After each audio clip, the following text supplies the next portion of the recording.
नमस्कार, मैं हूं पुण्य प्रसून वाजपेयी। दस्तक में आपका स्वागत है। 20 दिन पहले रामलीला मैदान में दिल्ली वाले पहुंचे थे आंखों में सपना लेकर, लेकिन 20 दिन के बाद स्थिति बिल्कुल उलट पुलट हो गई। वो कौन सी परिस्थितियां हैं, आज दरअसल अंदर झांक के दिखाएंगे आपको कि इन परिस्थितियों के बीच आम आदमी पार्टी दिल्ली में सिमटना चाहती है, बाहर निकलना चाहती है। बाहर निकलना चाहती है तो उसके पास रास्ते क्या हैं, और रास्ते अगर हैं तो क्या आज जो योगेंद्र यादव और प्रशांत भूषण को बाहर गया, क्या इस देश के भीतर से निकले जन आंदोलनों से निकले समाजसेवी अब इस पार्टी के साथ जुड़ना पसंद भी करेंगे या नहीं करेंगे? बहुत सारे सवाल हैं। एक ऐसे सवाल है जिन सब को लेकर दरअसल आम आदमी पार्टी का मतलब आम आदमी शब्द से जुड़ा हुआ था, और इन सब के बीच पहली बार बैठक बंद कमरे में निर्णय लिए जाते थे। सरकार खुले तौर पर जनता से पूछती थी, तब कहते थे हम सरकार बनाए ना बनाए, लेकिन किसे पता था निर्णय अपनों के लिए जब होंगे, अपनों के विरोध को लेकर होंगे और अपनों को साधने के लिए होंगे तो बंद कमरे में लिया जाएगा। क्या कुछ हुआ सिर्फ उस मीटिंग में मौजूद 19 लोग जानते हैं, लेकिन निकल कर क्या आया तस्वीर देखिए। निकल कर आया दरअसल एक तरफ 11 वोट, दूसरी तरफ 8 वोट। एक की तस्वीर बादशाह के तौर पर, लेकिन पार्टी के भीतर के 8 वोट क्या इस दौर में गुलाम के पक्ष में झुक के चले गए और इक्का जो था वो गुलाम बन गया? ये पहला सवाल है। दूसरा सवाल, वो कौन लोग थे जो 19 लोग बैठे और उस बैठक के भीतर कौन किधर खड़ा था? आइए ये भी देख लीजिए। इस भीड़ के भीतर 19 लोगों में कौन किस पक्ष में खड़ा था उसकी तस्वीर आपके सामने है। जो समर्थन का मतलब यह है कि जो प्रशांत भूषण और योगेंद्र यादव के समर्थन में थे उसमें राकेश सिन्हा, अजीत झा, क्रिस्टीना सामी, योगेंद्र यादव, आनंद कुमार, सुभाष वारे, आशा बंद। विरोध में जो थे उसमें मनीष सिसोदिया, कुमार विश्वास, गोपाल राय, संजय सिंह, पंकज गुप्ता, योगेश दहिया, हुबाक पियोक। इसके बाद नाम है मयंक गांधी, दिनेश बघेला, कृष्णकांत सेवादा, नवीन जयहिंद, प्रेम सिंह पहाड़ी। नामों की फहरिस्त में जरा समझने की कोशिश कीजिए कि जिस तरफ समर्थन जो हो रहा था उसमें एक विचारधारा के लोग थे, एक विचारधारा से आए वो लोग थे, चाहे वो जेएनयू से निकले हुए हों, चाहे जन आंदोलन से निकले हों, समाजवादी जन परिषद से आए हों, किसी से भी आए, वो उधर से निकल कर आए थे। लेकिन दूसरी तरफ वो लोग थे जो कि दिल्ली के आंदोलन में साथ खड़े रहे थे। दिल्ली में जीतते हैं, चुनाव जीतते हैं, तो ये एक दो तरह की राजनीतिक मिजाज एक साथ चल रही थी। तो पूरे देश को लग रहा था ये रास्ता शायद हमारा अपना है। अब क्या देश को लगेगा, ये दिखाने की कोशिश जरूर होगी, लेकिन जो मैसेज आज निकल कर आया वो तस्वीर आपके सामने है। उसमें लगता यही है, एक बादशाह बाकी गुलाम। कुछ तस्वीर यूं निकली। कुमार विश्वास को आज भेजा गया, आप जाकर कहिए, क्योंकि मैसेज ये ना जाए जो लोग विरोध के स्वर इस दौर में अपनाए हुए थे। उसमें संजय सिंह को नहीं भेजा गया सामने, उसमें आशीष खेतान को नहीं भेजा गया, उसमें आशुतोष को नहीं भेजा गया। भेजा गया क्या कार्यकारिणी की बैठक का निर्णय है, यह भेजा गया दरअसल और किसी को नहीं बल्कि कुमार विश्वास को। एनई के राष्ट्रीय कार्यकारिणी के सभी सदस्यों ने बातचीत की। पार्टी ने और पार्टी के एनई ने यह प्रस्ताव भी पास किया कि पार्टी के 2 वरिष्ठ साथी श्री योगेंद्र यादव जी और श्री प्रशांत भूषण जी, उन्हें पीएससी की जिम्मेदारियों से मुक्त करके नई जिम्मेदारियां दी जाएं जो तय की जाएंगी।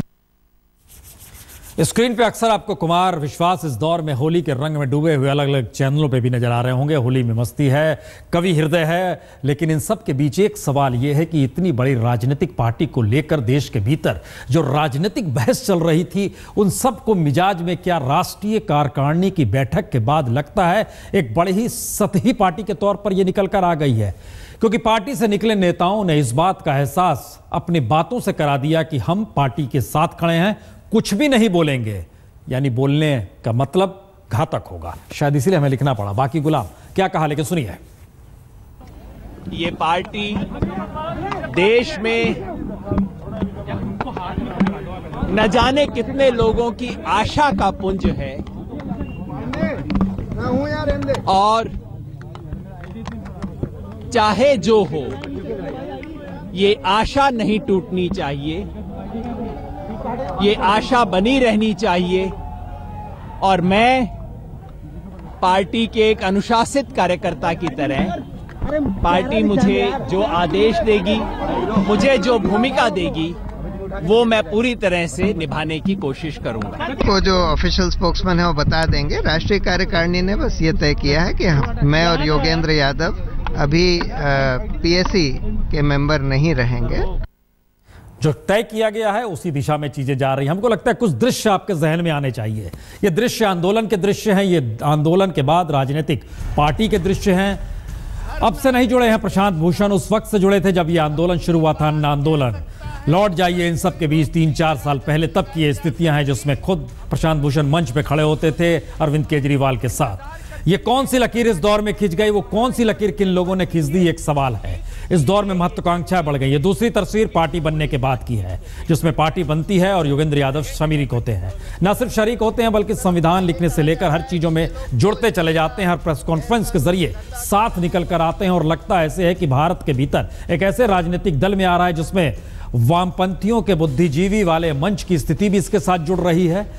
इसमें कैडर भी जुड़ रहा है, इसमें वो युवा तबका भी जुड़ रहा है, इसमें हर रंग के लोग, यानी एक कैसी बारात शिव जी की जिसके जरिए राजनीतिक तौर पर देश के भीतर छा जाने की स्थिति पैदा हो रही है। लेकिन वो कौन सी परिस्थितियां थी जिसमें नारे लग रहे थे, बातें हो रही थी, जिक्र हो रहा था, बीजेपी अहंकार की वजह से डूबी, कांग्रेस अहंकार की वजह से डूबी, और इन स्थितियों में राजनीतिक लकीर कुछ ऐसी खिंच जाएगी, ये किसने सोचा होगा। इस लकीर के आगे हम आपको लिए चलें कि क्या कुछ कहा आपसे कुछ देर पहले योगेंद्र यादव ने। वो मिलने पहुंचे प्रशांत भूषण के घर पे। हमको लगता है वो छोटा सा हिस्सा पहले हम आपको सुनाते हैं, उसके बाद हमारी संवाददाता भी साथ है और आने वाले वक्त में दिशा किस दिशा में जाएगी यह भी बताएंगे। सर एक्चुअली फैसला ये हुआ है कि हम जो इसको क्या नाम अपने कुमार को इसकी ड्यूटी दी गई थी कि वो बोलेगा और जनरल डिसीजन है। But generally, what's your reaction? And what's the strategy going forward? No, as I said, this is a majority decision of the party, and as disciplined members of the party, we completely respect it. In the morning, I had said that no matter what, ना तोड़ेंगे, ना छोड़ेंगे, सुधरेंगे और सुधारेंगे. That's. But what did you discuss with Prashant ji? The two of you have both been made to leave the Nothing. PSC. We just came, we drove back together. And he offered us some good meal and this lovely mishti doi which I had. That's all I can report by way of news. लेकिन आपको अफसोस तो होगा ना कि जो एक party आपने इतनी अपने हाथों से बनाई उसमें उसकी आपकी योग्यता को इस्तेमाल नहीं किया जा रहा है और जो मेन डिसीजन मेकिंग बॉडी है उससे ही हटा दिया जा रहा है। मैं कल से ये बात कह रहा हूँ, राजनीति बहुत लंबी चीज है, उसमें उठा पटक ऊंच नीच बड़ी सामान्य बात है और किसी एक दिन के घटनाक्रम से, किसी 24 घंटे 24 महीने से इन सब चीज़ों का फैसला नहीं होना चाहिए। आप चूंकि हैं तो आपके माध्यम से मैं एक बात अपने कार्यकर्ताओं को कहना चाहता हूँ। पिछले 72 घंटे में न जाने कितने कार्यकर्ताओं ने संदेशे भेजे और जब से खबर आई है इतने मैसेज मेरे पास आ रहे हैं, कई कार्यकर्ता निराश हैं। मैं उन सबको कहना चाहता हूँ, आप उम्मीद ना छोड़िए। आम आदमी पार्टी इस देश में बहुत बड़े बदलाव की उम्मीद का स्रोत है और जो कुछ होगा अच्छा होगा। ये पार्टी हमारी उम्मीदों पे नाकाम नहीं होगी, उतार चढ़ाव चलते रहते हैं, लेकिन पार्टी के बारे में निराश नहीं होना है, मिलके सब काम करना है और मिलके काम करेंगे जरूर कुछ ना कुछ अच्छा निष्कर्ष निकलेगा। But do you feel done in by the fact, and don't you feel that in the wrong line the credibility of your party will get affected, that the goodwill may dissipate soon? No. As I said, I don't draw big conclusions from one meeting and one decision. These things happen. You have watched politics for so long. These things happen. Thank you very much for speaking to us. सीधे चलते पहले अपनी संवाददाता के पास। रीमा, तमाम नेता कहां गए, आगे क्या रणनीति है, कुछ जानकारी मिल पा रही है? देखिए, तमाम जितने नेता यहां से निकल कर गए हैं उनमें कुमार विश्वास, मनीष सिसोदिया और संजय सिंह एक गाड़ी में गए और लगातार हम जितने नेताओं के फोन ट्राई कर रहे हैं सबके मोबाइल बंद है। जाहिर है कि सब एक साथ गए हैं, रणनीति भी बन रही है और दो नेता जो इस पूरी बैठक का हिस्सा रहे आज और जिन्हें बाद में निकाला गया, वो दो नेता एक साथ गए, एक साथ प्रशांत भूषण के घर गए। लेकिन प्रसून जी, एक बात जो दिलचस्प थी, जिन्हें आगे किया गया आज इस बयान को देने के लिए, ऑफिशियल स्टेटमेंट देने के लिए, कुमार विश्वास, वो भी अरसे से अरविंद केजरीवाल की कार्यशैली पर सवाल अंदर खाने उठाते रहे थे। इस चुनाव में वो काफी हद तक नाराज थे, उन्हें मनाया गया और आधे चुनाव से वो गायब रहे और उसके बाद वो सामने आए। लेकिन आज जब वोटिंग का समय आया तो उन्होंने भी पक्ष में ही वोट दिया। जाहिर है इस चुनाव ने काफी कुछ बदल दिया है आम आदमी पार्टी में और वही नजारा आज भी देखने को मिला। रीमा, यह फैसला एक शुरुआत है या तमाम शुरुआतों का अंत है? आज तो हम यही कहेंगे कि ये तमाम शुरुआतों का अंत है, क्योंकि जितने चेहरे हमने देखे शुरुआत से अब तक आम आदमी पार्टी के साथ, वो सब चेहरे अब दिखाई नहीं दे रहे हैं जिन जिन ने इस तरह से आवाज बुलंद की। और इस बार तो ये दो अहम चेहरे जो शुरुआत से अब तक पार्टी की हर रणनीति के साथ जुड़े रहे, संविधान के साथ जुड़े रहे, अगर उनके खिलाफ इस तरह का एक्शन लिया जाता है तो ये साफ संदेश देने की ये कोशिश है कि आगे अब जो नई पीएसी बनेगी इन दोनों के अलावा उसमें अब सिर्फ और सिर्फ ऐसे चेहरों को ही लाया जाएगा जो अरविंद केजरीवाल के साथ हर घड़ी हर पल साथ में दिखाई दे। जो पार्टी के भीतर के नेता रीमा लगता था कि अपने तरीके से बोलते हैं, अपने अस्तित्व को साथ लेकर चलते हैं, वो झटके में एक मीटिंग के बाद या एक फैसले के बाद इतनी अनुशासनबद्ध नजर क्यों आ रही है कि कोई नहीं कुछ बोलना चाह रहा है, सब कोई खामोश हो गए हैं, हर कोई खामोशी के साथ है। यहां तक कि प्रशांत भूषण भी चुपचाप घर चले गए और योगेंद्र यादव कुछ जानकारी दे रहे हैं कि देखिए पार्टी के हित में ही रहना है, लेकिन दूसरा हिस्सा जिस तरफ 11 लोग खड़े हैं उसमें से कोई कुछ क्यों नहीं बोल रहा है?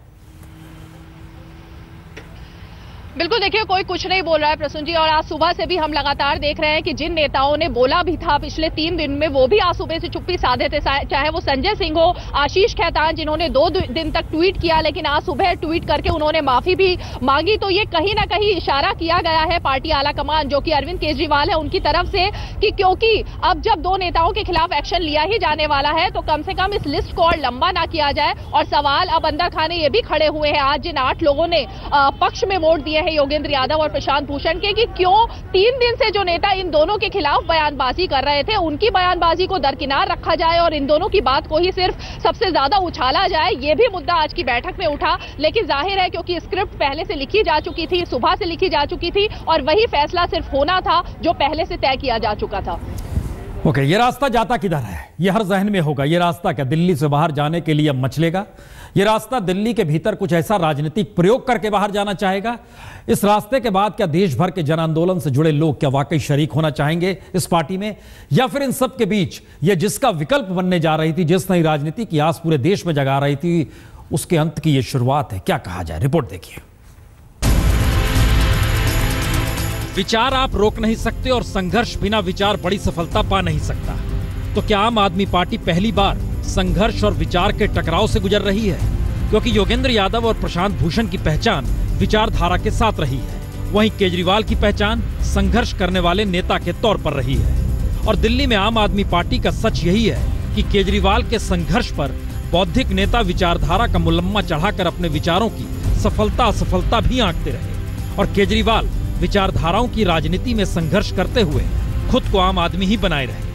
यानी योगेंद्र और प्रशांत भूषण अवामी पहचान होने के बाद भी क्राउड पुलर नहीं है और केजरीवाल के क्राउड पुलर तत्व ने उन्हें अवामी पहचान दे दी। तो पहला सवाल, योगेंद्र यादव और प्रशांत भूषण के बाद क्या आम आदमी पार्टी पर कोई असर नहीं पड़ेगा, या फिर विचारधारा से जुड़ा कोई समाजसेवी अब आम आदमी पार्टी से जुड़ेगा ही नहीं?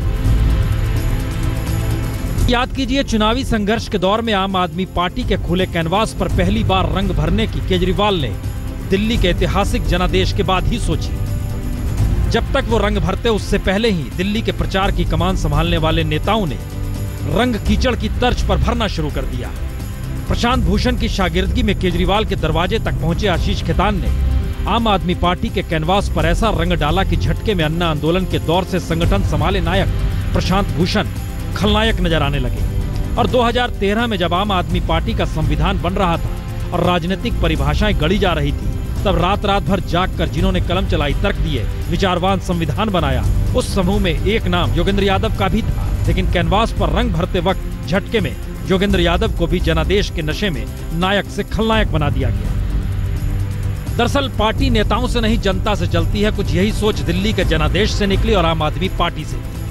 तो क्या ये माना जाए योगेंद्र यादव हो या प्रशांत भूषण या कल फिर कोई तीसरा, पार्टी में रहे या ना रहे, पार्टी आगे बढ़ती चली जाएगी, क्योंकि इस दौर में जनता लगातार कसमसा रही है बदलाव के लिए। याद कीजिए, पहले मोदी लहर और उसके बाद केजरीवाल की आंधी।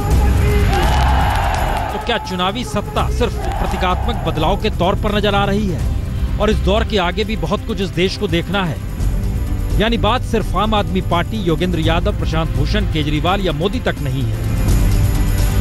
सवाल इस देश का है। एक आस के तौर पर सत्ता के बदलाव ने बहुत तरीके से इस देश में जगाया है, लेकिन बड़ा सवाल यह है कि अगर राजनीति को लेकर जनता का मित्र इसी तरह टूटते चला गया तो फिर आने वाले वक्त में न विकल्प बचेगा न नई राजनीति। ये ऐसे मुश्किल सवाल है जिसका जवाब आने वाले वक्त में राजनीतिक पार्टियां दे या ना दे, लेकिन जनता जरूर देती है। और शायद एक वक्त जब यह महसूस किया जा रहा था कि बीजेपी का विकल्प कांग्रेस, कांग्रेस का विकल्प बीजेपी और इन सब के बीच एक पार्टी की एंट्री। जावेद साहब आप कुछ देर पहले बात भी कर रहे थे योगेंद्र यादव जी से, लेकिन हमारा सवाल इस वक्त में बिल्कुल हटकर है। भारतीय राजनीति में आम आदमी पार्टी की उम्र महज 2 बरस की है, 2 बार चुनाव जीत गई, 2 मुख्यमंत्रियों को इसने हरा दिया। एक तो मौजूदा वक्त में याद कीजिए शीला दीक्षित को, दूसरी तरफ याद कीजिए तो जो किरण बेदी थी जो आंदोलन से निकली उसको भी हरा दिया। इतना ही नहीं, अरविंद केजरीवाल बनारस तक चले गए चौंकाने के लिए, हराने के लिए। हमारा सवाल अब यह है, इस वक्त भारतीय राजनीति में आम आदमी पार्टी के अंत की शुरुआत देखी जा रही है या एक नई शुरुआत है जिसमें अरविंद केजरीवाल आम आदमी पार्टी को बाकायदा पार्टी की तरह रखना चाहते हैं, यानी अब वो धर्मशाला नहीं रही? क्या मैसेज है इसके? देखिए, ये मानना, ये कहना गलत होगा कि ये इनके अंत की शुरुआत हो गई है। ये अभी बहुत जल्दी है। लेकिन आपका जो दूसरी बात थी वो बिल्कुल सही है। अब ये एक बिल्कुल पॉलिटिकल पार्टी वैसी ही है जो जैसी और पॉलिटिकल पार्टीज हैं। इसमें अगर आपकी मुख्तलिफ राय है तो आपके लिए मुश्किल हो सकती है। ये वही टेंडेंसीज दिखा रहे हैं, वही इम्पेशंस दिखा रहे हैं उन लोगों के साथ जो आपकी राय से इत्तेफाक नहीं करते। और ये अभी फिलहाल सरकार के ऊपर या कोई इतना असर नहीं पड़ेगा प्रसून जी, लेकिन गुडविल जो है, गुडविल बहुत मुश्किल से गैदर होती है लेकिन उतनी ही जल्दी ख़त्म हो जाती है। ऐसे इंसिडेंट्स, ऐसी वारदात जब होती हैं तो इनका शुरू में तो नहीं असर होता, लेकिन जब हवा का रुख बदलता है तो ये सब चीज़ें फिर आती हैं और आपके मुंह और फिर आपको इसके ऊपर फिर अफसोस होता है। जवाद साहब, एक बात है कि जो क्राउड पुलर अरविंद केजरीवाल है वो क्राउड पुलर योगेंद्र यादव या प्रशांत भूषण नहीं है, लेकिन जो आवाम के भीतर या देश के भीतर जो पहचान योगेंद्र यादव और प्रशांत भूषण की है, तमाम जन आंदोलन का जिक्र हो, समाज सेवियों के बीच का जिक्र हो, एनजीओस के बीच का जिक्र हो, या कुल मिला के इस देश में एक अल्टरनेटिव पॉलिटिक्स होनी चाहिए, उस दिशा में इन दोनों के नाम का जिक्र होता है। क्या ये 2 धाराएं अगर अलग होती हैं तो इसका लाभ आने वाले वक्त में वही बीजेपी कांग्रेस को मिल जाएगा? बिल्कुल वही पॉलिटिकल पार्टीज को मिल जाएगा। और आज सबसे ज़्यादा खुश वही पॉलिटिकल पार्टीज, अगर आप उनका रिएक्शन देखें सोशल मीडिया पे और वैसे भी कैमरे के सामने, सब वो कहते हैं कि देखिए हमने भी बताया था, ये भी हम जैसे ही निकले। और आम आदमी पार्टी की जो ताकत है वो ये है कि वो एक साधारण पार्टी से मुख्तलिफ है, उनसे हट के है। यहाँ ट्रांसपेरेंसी है, यहाँ लोगों को अपनी बात रखने का हक है, यहाँ सबको साथ लेने चलने की रिवायत है। आज जो हुआ है उससे इन चीज़ों को और इन प्रिंसिपल्स को धक्का लगा है। और अब ये अरविंद केजरीवाल और जो नेतागण हैं उनकी जिम्मेदारी होगी कि वो अपनी फ्लॉक को साथ रखें। जो हो गया सो हो गया, उसके बाद अब कोशिश होनी चाहिए कि कुछ वक्फे के बाद सबको साथ लेके चलें, क्योंकि जब भी चाहे कितना भी साधारण कार्यकर्ता हो, जब वो अलग होता है तो पार्टी को नुकसान होता ही है। एक आखिरी सवाल जावेद साहब, नरेंद्र मोदी बहुमत के साथ सत्ता में है, अरविंद केजरीवाल बहुमत के साथ दिल्ली की सत्ता में है। नरेंद्र मोदी ने चाहे वो अडवाणी हो, चाहे मुरली मनोहर जोशी हो, सबको दरकिनार कर दिया और सारे कैबिनेट में भी खामोशी लाके बरत दी। अरविंद केजरीवाल ने भी योगेंद्र यादव को रास्ता दिखा दिया, प्रशांत भूषण को दिखा दिया, मैसेज कन्वे कर दिया। क्या ये 5 बरस की ताकत है जो जनता ने दे दी है आपको, उसके बाद ऐसे निर्णय लिए जाते हैं, या निर्णय ये लिए जाते हैं कि 5 साल का वक्त हमारे पास है, हम कोई नई लकीर खींचेंगे? देखिए, ये दोनों ही सही हैं, क्योंकि इतनी बड़ी बहुमत मिली है केजरीवाल जी के नाम पे मिली है, इसलिए केजरीवाल जी और उनके जो सपोर्टर्स हैं उनको ये लगता होगा कि ये तो हमारी ताकत है, हमारी वजह से हुई है। लेकिन देखिए, जब माहौल ठीक होता है तो ये सब चीज़ें नज़रअंदाज हो जाती हैं। हो सकता है अभी इनका इतना बड़ा असर ना हो, लेकिन आगे चल के जब वक्त खराब होगा तब इनका असर देखा जाएगा। मैं आपको उदाहरण के तौर पर, प्रसून जी आप मुझसे बेहतर ये बात जानते हैं, राजीव गांधी जी 413 सीटें लोकसभा में लेकर आए थे। आए थे। ये अनप्रेसिडेंट था, भारत के इतिहास में कभी हुआ ही नहीं था और लगता था कि राजीव गांधी जी का दौर कभी खत्म ही नहीं होगा। फिर वीपी सिंह ने मोर्चा ताना, जन मोर्चा बनाया, आरिफ मोहम्मद खान और उन नेहरू छोड़ के चले गए। उस वक्त भी लोग कहते थे कुछ नहीं होगा, लेकिन हुआ क्या, 1.5-2 साल में वही जन मोर्चा उनके लिए दर्द सर बन गया।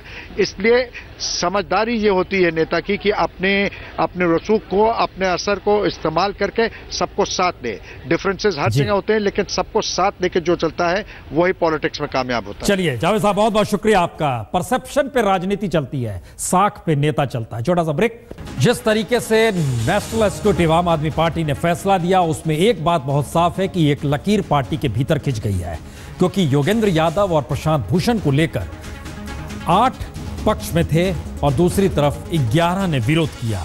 यह मैसेज है कि क्या आने वाले वक्त में राष्ट्रीय कार्यकारिणी पार्टी की पूरी तरीके से बदल दी जाएगी और उसमें वही चेहरे होंगे जो कि सिर्फ एक दिशा में जाएं, या वैचारिक टकराव होगा और इन सब के बीच कुछ नया निकलेगा।